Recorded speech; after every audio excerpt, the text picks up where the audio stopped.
שני דברים שככה נשאלתי בהפסקה ואני רוצה רגע לחבר אותם מעכשיו. כשאני עושה תיקון ומתקן את מה שהאדם שמולי מייצג, שתי אופציות עומדות בפנינו. או שהאדם הזה ישנה פניו מולנו, או שאני אהיה שוות נפש מול ההתנהלות שלו. כלומר, הוא ימשיך להתנהג בצורה זו, אבל אני אהיה אדישה, זה בכלל לא יזיז לי, אני לא אהיה נסערת מזה, אני לא אפגע מזה, אני לא אעלב מזה, או בחילוף האחר, שאותו אדם מולי יתנהל בצורה שונה. זה אחד. שתיים, משהו שככה נשאלתי בהפסקה, לפעמים חלק מכם עשויים לחוות מצבים של הרחבת כלי. כשהשמיים מבקשים מכם, מה שנקרא, לפתוח את העין השלישית שלכם ולהתעורר לקראת המציאות הזו של החוש השישי, שהוא עולם האמת, אתם עשויים לחוות סחרחורות לא מוסברות, תחושה שככה אתם פה ולא פה, אתם עשויים לחוות כל מיני חוויות, לפעמים מיסטיות, אוקיי? תבינו, אל תיבהלו מזה, אל תלחצו מזה, להפך. כל ידע שמורד אליכם מלמעלה, מורד כשהוא מבוסת ומותאם באופן מלא ליכולת ההכלה שלכם. אוקיי? טוב. שישי. שישי לשישי. זה קורס, שישי לשישי. זה קורס חדש, אחר, אוקיי? הקורס של גבורה, אוקיי. קנאה. יש כאן מישהו שלא מכיר? מה? אני אשאל אתכם הכי פשוט. יש כאן מישהו שמקנאים בו? בטח! ועל מה לא? יש כאן מישהו שמקנא? לא. עוד לא קשור אליהם. אנחנו אחד חסידים. מה הסיפור של קנאה בעצם? זה מה? ברגע שאת מבינה את הייעוד שלך, את לא מתכנסת הרבה. כשאת מבינה את, וכשאת עולה למעלה, אוקיי? יצחק הולך לדבר איתנו כרגע על קנאה. תכף ניכנס יותר לעומק. קנאה, מהי זו הרוחצת דמותה בינות השווים וההולכים? חוזרת היא ומתגלגלת היא. כזה החבל ונמשך הוא אי ימין אי שמאל. זה מותחו כיוונו, זה מותחו כיוונו. זה מושך חלקתו וזה מושך חלקתו, ונמתח הדק הוא. וזה הבא כשר חבר, הנה יוצר הפרד.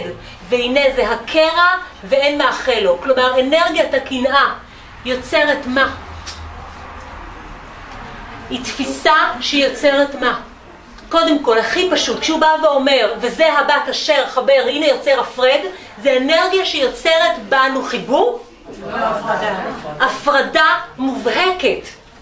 ואם אני, בתודעה הנשמתית שלי, באתי כדי לחוות את החיבורים המקודשים שלי בעולם הזה, הן לעולמות של מעלה והן לנשמות שנמצאות איתי בעולם הזה, אם התכלית שלי היא לדעת מי אני, על ידי זה שאני מבינה שאני חלק מאותו מארג קדוש, אנרגיית הקנאה בעצם לוקחת אותי מפה למקום שהוא שונה לגמרי בתכלית שלו, שהיכולת שלי בכלל לראות את אנרגיית החיבור קיימת שם. לא רק שהיא לא קיימת, זאת אנרגיה שמזיקה. תמן השם בחיקכם מטמוניו, הניח מגדנותיו, שמכם, תקשיבו היטב, הוא מדבר פה על בורא עולם ביחס לכל אחד מהנוכחים פה בחדר, ללא הפרד. תמן השם בחיקכם מטמוניו, הוא הניח בתוך החיק שלכם את המטמונים שלו. הניח מגדנותיו, שמכם אחד לאחד בראש מעייניו, תפר לזה וזה חליפותיו, העניק בדיוק מידותיו כל צורכו. אוקיי? קודם כל המפתח להתחיל להבין כאן שבורא עולם, שהוא האהבה ללא תנאי, שהוא האהבה העצומה ביותר שיצרה את כל אנרגיית הבריאה הזו, מתייחס לכל אחד ואחד מאיתנו כמה? כבנו יחידו, שאין כמותו לו. ובחיקו של כל אחד ואחד מכם הוא הניח מתנות אוצרות ייחודיות לא. אין פה אף אחד בחדר הזה. ואם דיברנו על זה, תראו את הדיכוטומיה. מצד אחד כולנו אחד, מצד אחד כולנו מיוחדים. אוקיי? תתחילו להבין שבתוך הבריאה לעולם יהיו את הכתבים. אז אם בצד אחד כולנו אחד, וכולנו שייכים לנשמה אחת, הקצה השני זה נכון, כולנו נשמה אחת, אבל אנחנו יחידים, מיוחדים, ואין תחליף לאף נשמה שנמצאת פה בחדר. אין תחליף. כל מי שנברא, נברא בצורה ייחודית לו. מהי העדות הפיזית לייחודיות הנשמתית? מה יש לי בגוף שלא משנה כמה מיליארד יהיו בעולם? שימו לב לגאוניות הזו, שלא משנה 7 מיליארד, לא משנה כמה יהיו, טביעת האצבע שלי ייחודית לי. זה בא ללמד אתכם על טביעת האצבע הייחודית של נשמתכם. הוא בא ואומר שכל אחד מכם נתפרה לו חליפתו בדיוק לצורך שלו בעולם הזה. ומה הוא אומר? וראו, איזה הניתנו ואיזה המתקבל. שימו לב מה בורא עולם נתן לכם, ועכשיו תראו מה באמת הרשתם לעצמכם לקבל. איזהו הבית הניתן מראשותכם, בעוד אינכם ברחובות תשוטטו המה. כפושטי יד תנהגון, כהולכי רכיל תטבעון בלשונכם, את זה אשר אינו בחזקתכם. זאת אומרת, מה בעצם קורה כאן? לא רק שאני לא מכיר במה שיש לי, ולא מבין בכלל מה קיבלתי, מה קורה לי, אני יוצא החוצה, ואני רואה שלא יש, ולה יש, והיא מסוגלת, והיא כזאת, אז בעצם מה אני עושה? את הבית שלי, את הבית המקורי שלי עזבתי, ואני נדמת לעולמות של מעלה, כפושטת יד, כהומלסית, שהולכת ברחובות, כאילו אין לי בית, ואני עסוקה בלראות כמה אחרים יש להם, וכמה אחרים אין אצלהם דבש. ולהם יש את הדבר הזה שאני מאוד מאוד רוצה. ואלו לכם שם השם לתזכורת. אלו, וברחובותיכם יהלכון, ומחסור בם. הוא בא ומצביע עכשיו על מי? על אותם אנשים שגרים ברחוב, אותם מקבצי נדבות. שימו לב לתפקיד שלהם בעולם הזה. אלוהי, הבורא שם אותם לתזכורת עבורנו, אוקיי? אלו, וברחובותיכם יהלכון, ומחסור בם. אלו, ומזה השפע באו, ואת זה הריק מצאון, זהו לכם פעמון אזהרתכם.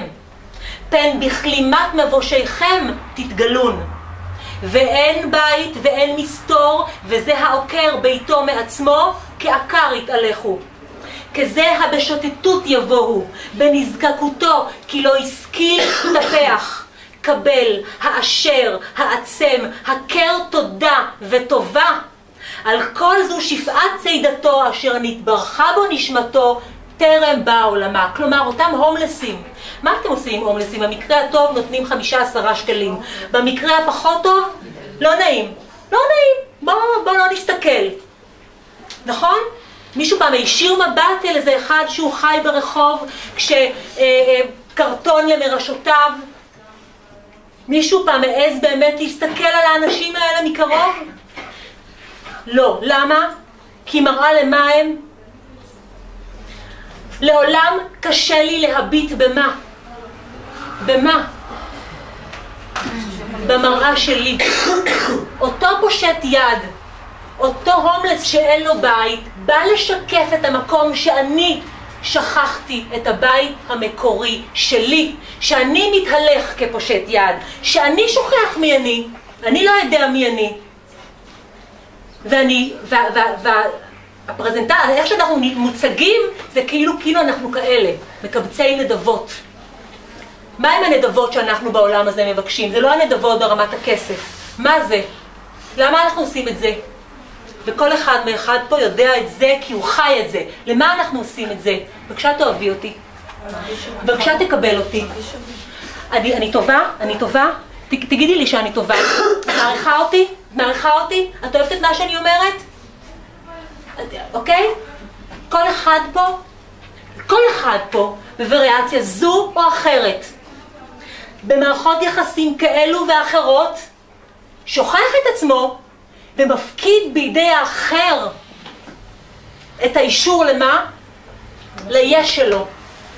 ואם אני הפקרתי את ביתי, אני לעולם תלויה בחסדים של האחר, שהוא יעריך אותי, והוא יגיד לי אם אני מספיק טובה, והוא יגיד לי אם אני מספיק שווה, והוא יגיד לי אם אני מספיק יפה, אם הוא יגיד לי אם הבית שלי מספיק טוב, אם העבודה שלי מספיק מקצועית. אני לא קיימת לעצמי. על כן מוטב תחדלון מזהו נוהגכם, הבט ציציות רעכם, מוטב אלו קירות ביתו תכבדון. לא רק שהוא מבקש מכם לא לקנא במה שיש לאחר, הוא מבקש מכם לכבד את זה. זו מתנת השם לו, בורא עולם, זו המתנה שהשם שם בחיקו. מוטב תלמדון הכר זה אשר באמתחתכם הוא, זה אשר לכם הוא, כזו חלקת האדמה וטוב זרעיה ודשנה בה, היאך תצמח דבר היא ומים לא תרבנה ואור השמש לא יראנה, כי בזה החושך תתהלכי. כלומר, אם אני את חלקת האדמה, את חלקת אלוהים שלי עזבתי, המון זרעים יש לי, המון זרעים, אבל אני לא משקע אותם. פוטנציאל יש לי מפה ועד הודעה חדשה, אבל הזרע שלי, אני לא מטפחת אותו. למה? כי אני עסוקה בלראות מה יש לו ומה יש לה ומה יש לה. עכשיו, המקום הזה הוא מקום שבעצם אנחנו ממש תדמיינו כמו שתיל שאתם עוקרים מהאדמה. הבקשה לכבד את מה שיש לאחר, פשוט ללמוד לכבד את זה. זה שלו. זה המופקד ביתכם, דעו תפחו, פן תסדק היא, פן תרחק היא, פן תשכח היא, ואין מוצא לה. ותראו את הדימוי היפה שהוא נותן. וכזה הדף בידכם האחת, ואת מעייניכם הנובע בידכם האחרת. זה הדימוי שלו. דמיינו שאתם, הדף שלכם פה, והעת שהוא המעיין הנובע של החיים שלכם פה. מה אתם לא עושים? אתם לא מחברים. כל מי שלא חי את שלו, שלא מבקש לדעת את שלו, משול לאותו אדם שבעצם היכולת שלו לממש, אין יכולת כזאת, הדף נשאר ריק. חיים שלמים. אתם יודעים כמה אנשים באנושות סיימו את החיים שלהם שהדף שלהם היה ריק? יותר מדי. מה יועילו זה לזה ולא תדעו צור, זהו חיבורם, זהו גשרם. זו רוחכם, דרושה היא הפוך, באחת אינו, ברגע ישנו. והרי בתוך תוככם תמון קברות. זאת אומרת, הוא בא ואומר, אתם אמורים עכשיו לשנות את החשיבה שלכם. להפסיק לחשוב שלכם אין. יש כאן התניה אצל, 90% מהאנשים פה בחדר, אם לא 95, שאומרים אין לי, שחיים בתפיסה של אין. אתם מבינים מה זה אומר? זאת אומרת שיש אזורים שלמים בחיים שלכם, שאתם בכלל לא יודעים, הדף שלכם בחזקת הדף הריק, והמעיין הנובע לעולם לא יפגוש את הדף הריק הזה. זאת אומרת, ההבנה הראשונה שמתבקשת היא קודם כל מה להגיד? יש לי. קודם כל, יש לי. יש לי. אין דבר כזה, אין דבר כזה. בורא עולם לא שכח אף אחד מכם. וחלק מכם חושבים שהוא שכח אותם, וחלק מכם באמת מאמינים שהם בסוף התור, ואחרים יש אולי יותר נקודות זכות. התפיסה הזו, ההמלצה החמה של יצחק, לעקור אותה משורש, את התפיסה של האין לי, ולהתחיל להגיד אוקיי, יש לי. ואם יש לי, ואני עדיין לא יודע מה יש לי, זה אין בעיה, אבל לפחות תבינו קודם כל שיש. כי אם אני חושב שאין לי, אז מה אני עושה? אני מזמן. קודם כל אני לא עושה.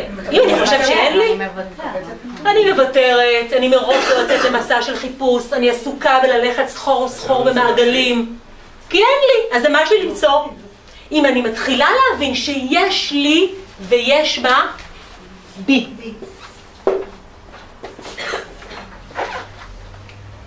כל מי שנמצא פה ללא יוצא מן הכלל, ניצוץ קדושתו של בורא עולם, טמון בו. אחרת הוא לא היה נמצא פה. אחרת הוא לא היה נושם פה. אוקיי? הנשמה והנשימה אחת אין. בורא עולם, בורא את היקום הזה, ברא עוד 1000 יקומים, אנחנו נשגב מבינתנו בכלל לתפוס ולהבין. אם הוא נמצא בי ברמת הניצוץ, האנרגיה התבונית העצומה הזו נמצאת בי ברמת הניצוץ, אתם מבינים מה זה אומר? אם בורא עולם מקוים בכם עכשיו, לא מחר, לא כשתהיו טובים, לא כשתקיימו את פסקי ההלכה, לא כשתצורו בכיפור, עכשיו הוא קיים בכם. עכשיו. אם הוא קיים בכם עכשיו, אתם מבינים איזו עוצמה עומדת לרשותכם? אתם קולטים מה יש בכם עכשיו? רובכם לא קולטים בכלל. אתם יודעים מהי המשמעות של לקלוט את אנרגיית הקדושה שקיימת בכם? החיים משתנים במקום הזה.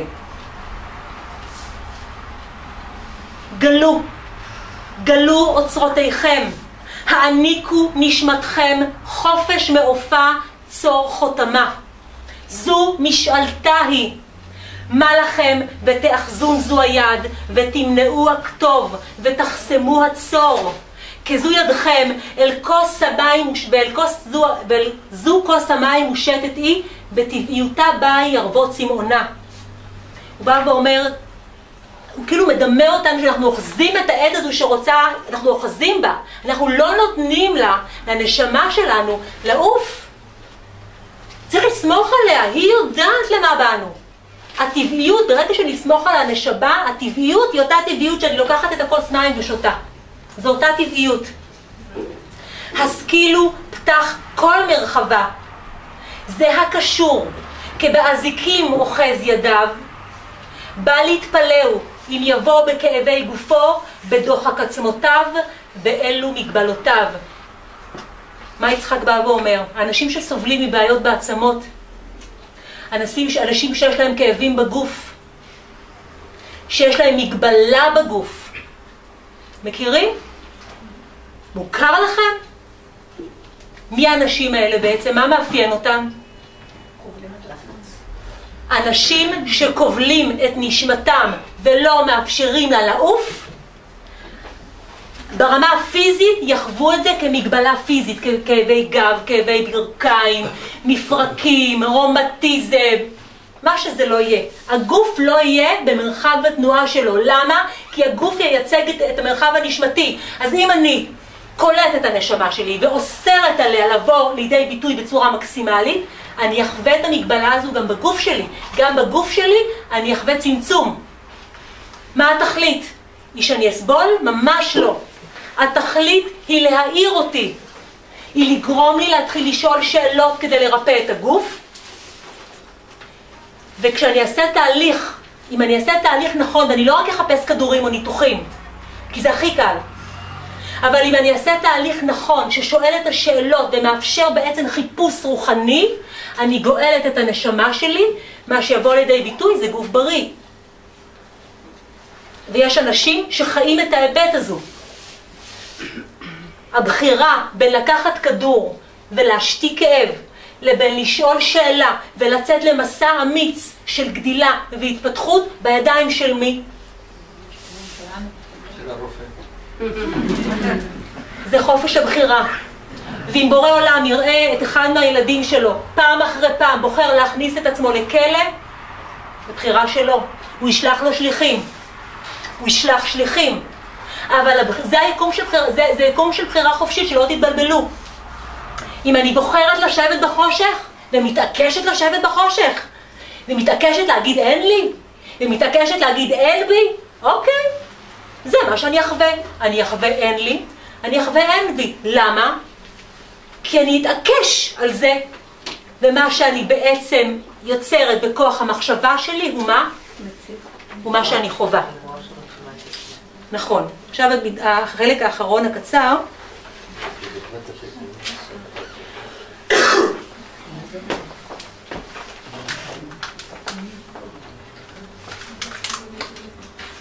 והיו לכם לטוטפות בין עיניכם, ושמתם בשערי ביתכם. יצחק פותח עם המשפט הזה. על מה הוא מדבר?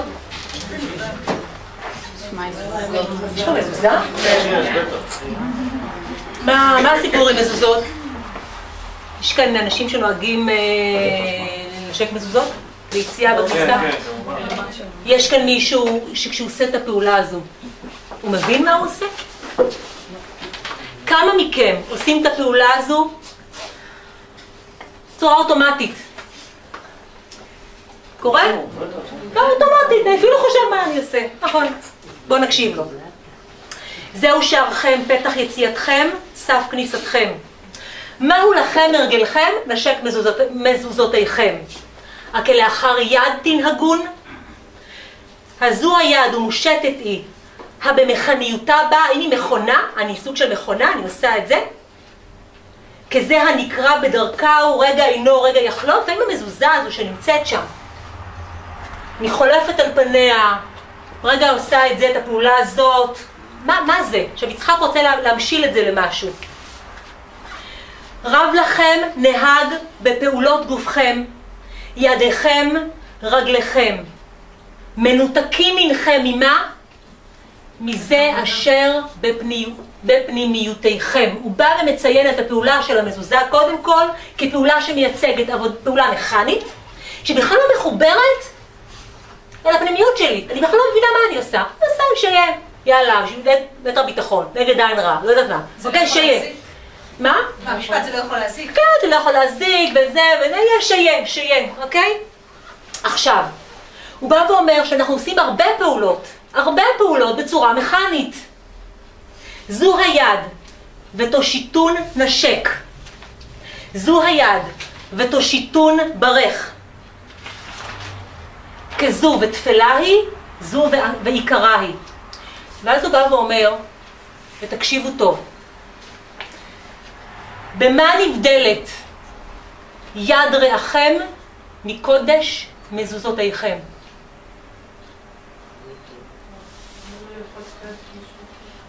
במה נבדלת המזוזה שבפתח החדר לכף היד של ארלן, של אילנה, של כל אחד מהנמצאים פה, של השכנים שלכם?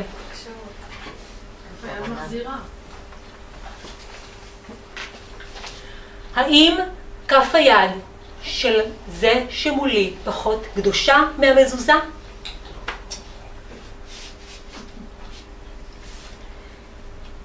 במה נבדלת יד רעכם מקודש מזוזותיכם? והלא אותיות שם קודשו בו, והוא זה הטבוע בו. הוא בא ואומר שבכף היד של כל אחד ואחד מאיתנו יש את אותיות שם השם. אתם לא רואים את זה, אבל זה מוטבע בכם. והוא בא ואומר שמבחינת בורא עולם, מה הוא מבקש שתבינו? שהיד של זה שנמצא מולכם, האם היא פחות קדושה מהמזוזה? כי נכון יש נטייה להגיד מזוזה, נכון? כל הסמלים האלה של מזוזה וספרי קודש, להם אנחנו מייחסים קדושה. תראו את האבסורד, אנחנו מייחסים קדושה לספרים ולבני אדם. מה? אנחנו מבזים אותם, אנחנו פוגעים בהם, אנחנו נותרים להם טינה, אנחנו מאכלים להם אלוהים יודע מה. אבל הבורא שכרגע הלכנו לבית הכנסת והתעטפנו בציציות והתפללנו לו וצמנו ועשינו, אותו בורא מקוים בנו, מקוים בכל אחד ואחד מהאנשים האלה. מה ההבדל? הוא אומר, מה לכם ותבטלוהו? התשכילו ראות ופקוחות עיניכם, בזה המקוים הוא לפניכם.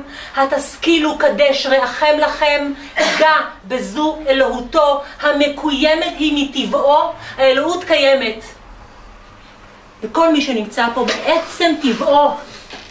אתם חייבים, אני מבקשת לחדד את המקום הזה. כל אדם ואדם בחיים שלכם מקוימת בו אלוהות.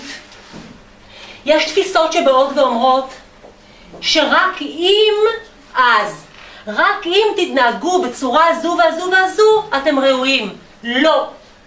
אני מבקשת במעמד הזה, במעמד המקודש הזה, לבוא ולומר שבורא עולם אוהב אתכם בדיוק כפי שהנכם. אתם לא צריכים לעשות שום דבר מיוחד כדי לזכות באהבתו. אתם לא צריכים לנהוג בצורה מסוימת כדי שהוא יאהב אתכם, כדי לחוות את עצמכם כקדושים. כולכם קדושים.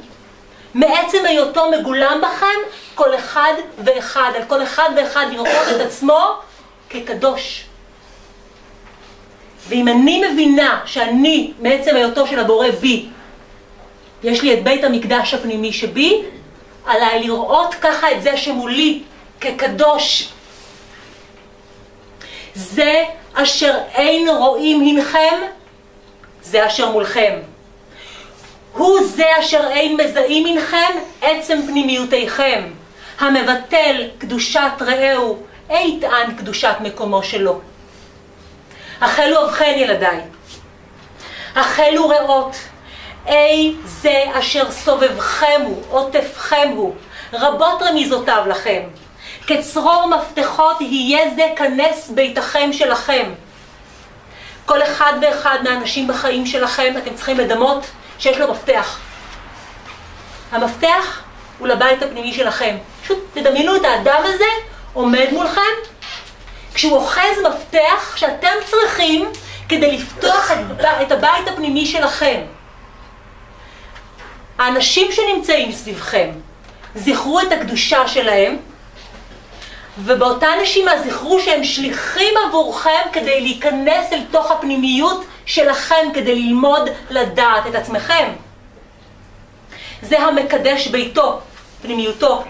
ידע קדש אורחו, ידע כבד אלוהותו, המכיר טבעו, המחובר אמת מקורו. הלעולם יוכל השמד בזאת הרע זה אשר מולו? אם אני מבינה את הקדושה שקיימת בי, ואני מבינה שזה שמולי קדוש לא פחות ממני, האם אני יכולה בכלל להיות במקום שמבזה, שפוגע, שמשפיל מישהו אחר? זה לא יכול להתקיים. כשאני נמצאת במרחב שבו אני מבינה את הדברים האלה, ההנאה במרכאות המפוקפקת שבלפגוע באחר נעלמת. ממתין השם פתח ביתכם לכם. התזכרו. שרונה, אבל איך אני יכולה לחמול או להבין אחד שאונס, שרוצח, שעושה דברים כאלה? בצורה, את צריכה פשוט ללמוד לטפס. דמייני שיש סולם. אם אני נמצאת בגובה הרצפה, אני לא יכולה להבין. כשגבר אונס אכזרי, ילדה קטנה, חסרת ישע, ברמת האישיות שלי, האישיות תכעס, תוקיע, תרצה, לא יודעת מה לעשות, עונש מוות לצורך העניין, בסדר? ברמת האישיות. כשאני מטפסת ועולה מעלה, בסולם יעקב, ועולה ועולה ועולה, ואני מגיעה להבנה הנשמתית של הסיפור הזה. ואני מסתכלת על זה מלמעלה. דרך מה שחילקתי מקודם, דרך עולם האמת. איך אני יכולה להבין את זה? נשמה לפני שהיא יורדת לעולם מבקשת את ההתנסויות שלה. נשמה מבקשת לחוות את כל צבעי הרגשות. דיברנו שהיא עוברת מעולם של ידע לידיעה. היא רוצה לחוות הכל, את כל הצבעים. לא, תנו לי רק את הטובים. אני רוצה רק שמחה, תנו לי אושר, תנו לי עונג. אוקיי, עכשיו אני אגיד לכם כזה דבר. אם נשמה תחווה, תרד לעולם הזה, פעם אחרי פעם, ורק תחווה שמחה, היא תדע שהיא חווה שמחה? לא תהיה לה יכולת להבין שהיא חווה שמחה. היכולת שלי לדעת שאני חווה שמחה, תמונה במה? בזה שידעתי עצב. אוקיי? זאת אומרת, אותה נשמה שחוותה רגעי התעלות בגלגולים מסוימים, הייתה חייבת, אוקיי? חייבת גם להרגיש את הצד השני, כי הידיעה שאני נמצאת באור, רק החושך מגלה לי את האור, אין שום דרך אחרת, רק ההליכה בין הקצוות. ויש נשמות, כל נשמה דרך אגב, יש פה נשמה בחדר, שבגלגול הזה לא חוותה השפלה, אין דבר כזה. כל אחד מהיושבים פה בחדר חווה השפלה, מקטן עד גדול, אוקיי? ברמת ווליום שונה. נשים או גברים שחוו חוויית אונס, יש סיבות רבות לתיקונים האלה. סיבה אחת זה הרצון לחוות באמת את התחתית של התחתית, כי בתהליך האבולוציוני של הנשמה מבקשת לעלות ולטפס לרבדים הכי גבוהים והכי נעלים. אבל היא צריכה להרגיש את התחתית, כדי שאת תדעי מהי חמלה. את חייבת להשתפשף במקום הכי כואב והכי קשה. אי אפשר להיות רק באור, ודיברתי על זה בשיעורים קודמים. אם אתם הייתם יוצאים מרחם אימא, ולא הייתם יודעים שקיים דבר כזה שבעולם חושך, אלא רק הייתם בתודעה של שמש, לא הייתם יודעים שאתם בשמש. לא הייתם מבינים שאתם בשמש, לא הייתם מבינים שאתם באור. אנחנו בעולם של ניגודים. עכשיו, אם אני בעולם של ניגודים, שהוא מחויב, שיש בו אור ויש בו חושך, יש בו טוב ויש בו רע, וכל אחד מהצדדים בא לצמח אותי, בא לסייע לי לבחור, מה אני מבינה אם כך על טוב ורע? שזה בסדר. שיש דבר כזה באמת טוב או רע?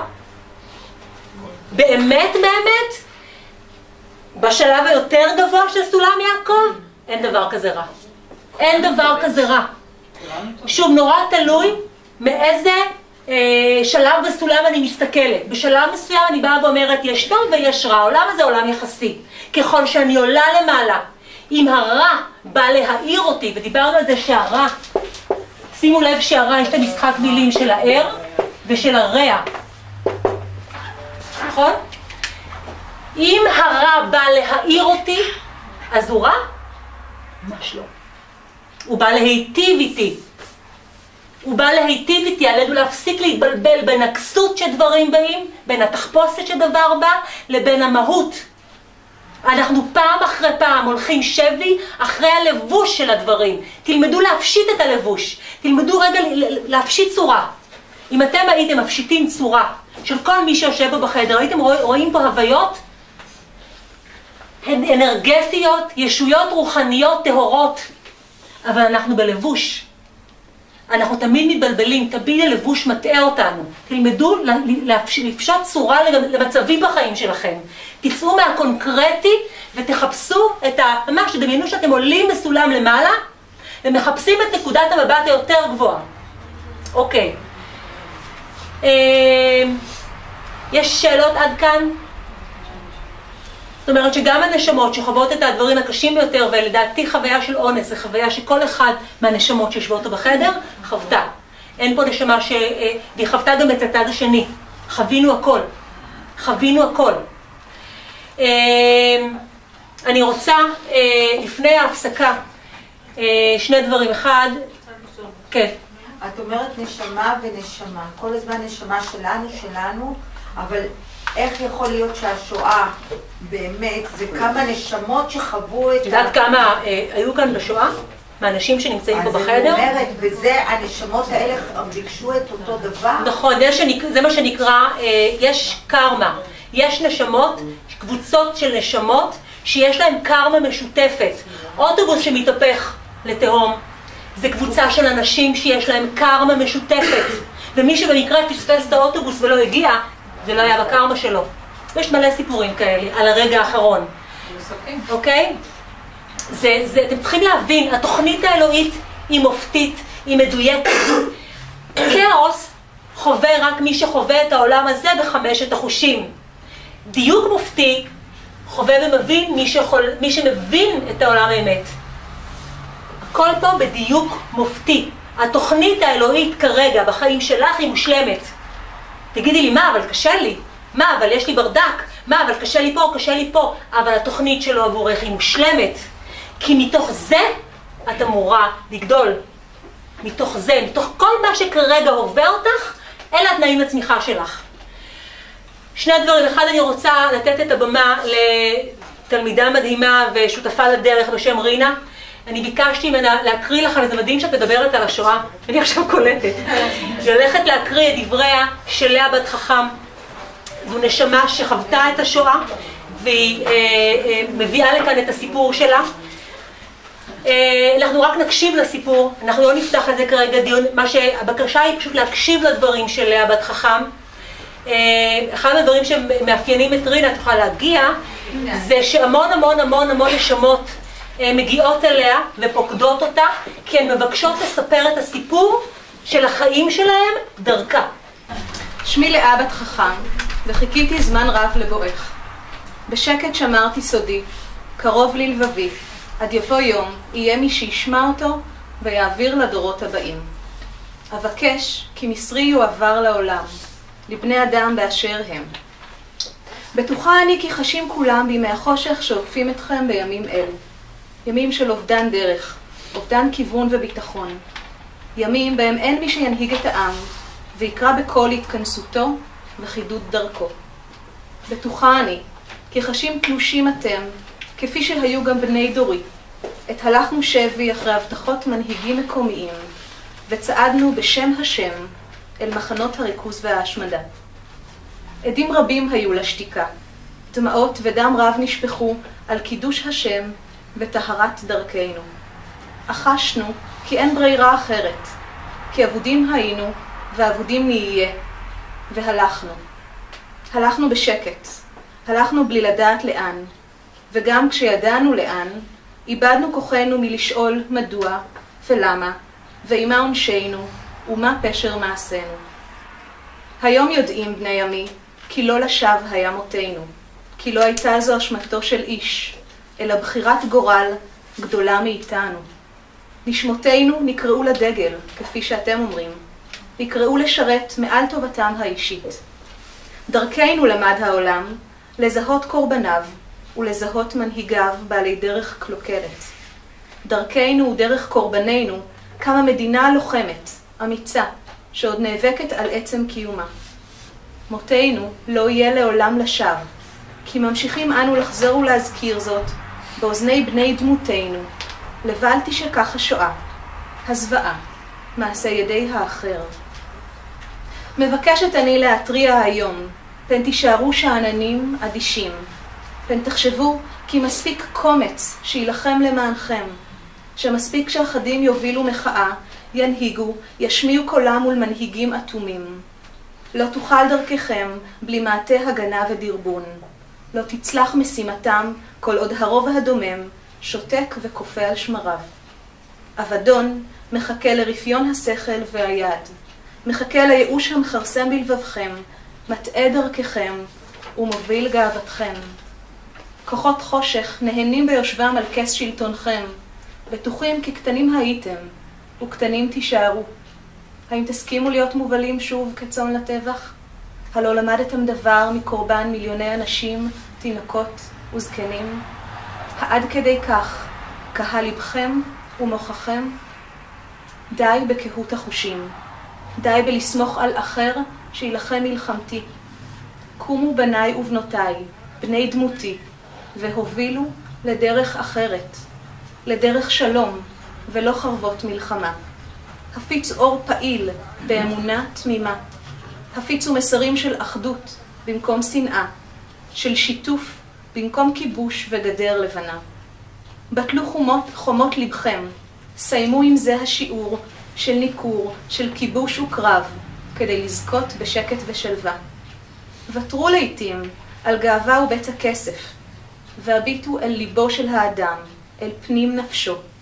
אל תקראו ותשפטו איש על פידתו ושמו, אלא על פי רוחו ושקט הליכתו. ותרו על שליטה וקורבנות כדי לזכות בתהילת עולם, בקירוב לבבות, בבניין בית המקדש מחדש, כי מטוהר כוונות יעשהו, ולא מתוך הבעת שררה וכיבוש.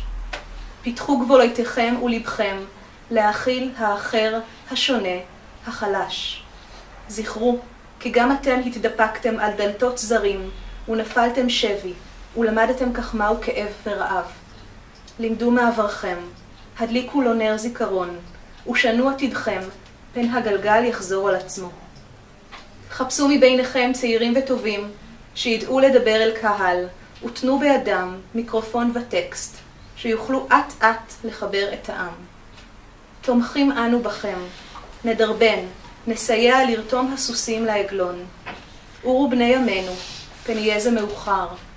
אורו, בנו היום את המחר. לאה בת חכם, למודת מות קדושים, ורשה, 1943. וואו. אני אקריא עכשיו את הטקסט שאתם הולכים לשמוע במדיטציה, אוקיי? ויבואו המה היכל זיכרונותיהם, והסתובבו המה היכלו, גודל פארו, עונק קדושתו, ואור גדול וזך מופצו שם, ובשמירת מלאכים יופקדו. כלומר, המקום שאליו אתם מבקשים לקחת אתכם זה להיכל הזיכרונות שלכם. החוויה היא חוויה טובה ומיטיבה. חשוב לי לציין, מי שעבר פה חוויות שונות ואחרות, אני לא יודעת, בהיכל הזיכרונות שלו, כאן הכוונה היא לעשות הצתה של הזיכרון, במובן החיובי של המילה. אני לא הולכת להראות לכם אף גלגול שלכם. ועכשיו שימו לב, ויקחו המה מגילת שמם, ושם נשמתם חצוב בם. רמת החשיפה של כל אחד ואחד מכם, מה שתראו ומה שתבינו, היא תלויה כל אחד בהתאם לכלי שלו, כל אחד בהתאם ליכולת שלו להכיל או להבין. יהיו פה חוויות שונות, יהיו פה תובנות שונות, אבל יפתחו בפניכם מגילה ששם נשמתכם רשום בה. ויבקשו המה, בזה המעמד, פתיחת לבבו, פתיחת היכלו. ויבקשו המה קבל עונג זיכרונו, קליפת היותו הסר, גדולת היותו הקר. כלומר, במעמד הזה, מה הדבר הכי מתבקש כאן? שתבקשו להיזכר. אם אני ארצה בשבילכם שתיזכרו, התהליך לא יתממש. אתם אמורים במעמד המקודש הזה לבקש מבורא עולם להסיר את הקליפה הזו שנקראת גוף, שנקראת אישיות, השם הפרטי שלכם, להסיר את הקליפה הזו ולגלות את המהות האמיתית שלכם, להכיר אותה. ויקבלו המה צפניהם אותיותיהם. אתם הולכים לקבל צפנים ואותות, אני לא יודעת מה, אין לי מושג. אבל אני אבקש מכם כן לרשום את הדברים האלה. אותיות שנראות לכם לא קשורות לכאורה, או סמלים מסוימים, או צורות מסוימות, אתם מתבקשים מיד בתהליך לתעד. זה אשר יקבלו, מתחת כריתם ישימו, בכל לילותיהם יבקשו וידרשו. התהליך שמתחיל כאן הוא תהליך שמה שקיבלתי, אני שם מתחת לכרית, וכל לילה, לפני שאני הולך לישון, אני פונה אליו, ואני אומר, אני מבקש, תעיר אותי. אני רוצה להיזכר, אני מבקש להיזכר, אוקיי? ויקחם השם, וישאמו ויפליגמו מחוזות נשמתם, ויגלם יותר ויותר זיכרון מקוריותם. כלומר, החל מהערב הזה, אתם תתחילו לחוות כל מיני תהליכים, בעיקר בשעות השנה שלכם, בזמן החלימה. חלק מכם גם ביום יום, אבל בעיקר בלילה, יתחילו להיות חלומות עם מאפיינים מסוימים. תכלית המסע זה לקחת אתכם בעצם ולהאיר אתכם אל הזיכרון הגבוה שלכם. זכרו שזה בשלבים, אוקיי? אף אחד לא הולך להיחשף בבת אחת. גם אני עדיין לא נחשפתי בבת אחת, אוקיי? אי אפשר להיחשף בבת אחת. אין לנו יכולת להכיל את העוצמה שיושבת כאן בחדר. כל אחד ואחת מהנשמות היא מאוד מאוד גדולה, אוקיי? החשיפה תהיה בהדרגה. עד אשר את לאט את זה התצרף יואספו, אל חיק אבותם יושבו, בשולחנות מלכים גדולים יסעדו. כלומר, היום יינתן לכם בעצם החתיכה הראשונה של הפאזל הזה. בכל התהליך, ככל שתבקשו, ככל שתתכווננו, בכל פעם תינתן לכם חתיכה נוספת של התצרף, עד שהתמונה הגדולה תתחיל להיראות לכם. יצחק מבקש לברך אתכם, מברככם אנוכי ילדיי, וזהו ראשית מסעכם, כי תולחו, ופת קדושת אביכם תסעדו. ברכו יומכם, ברכו לילותיכם, ברכו מעשיכם, ברכו לבבכם, כי בכל אלה ואלה יוכר הוא. אוקיי, הבורא, הוא מבקש לברך כל דבר ודבר בחיים שלנו, כי קיומו של הבורא מגולם בכל אחד מהדברים האלה. בכל אלה ואלה מוצת הוא. נושא לפיד אבוקתכם, לחם אהבתכם, אש בעירתכם, כי לעולמים תזהר היא, ובאור השם תבער היא. יצחק בשם מסדר האור.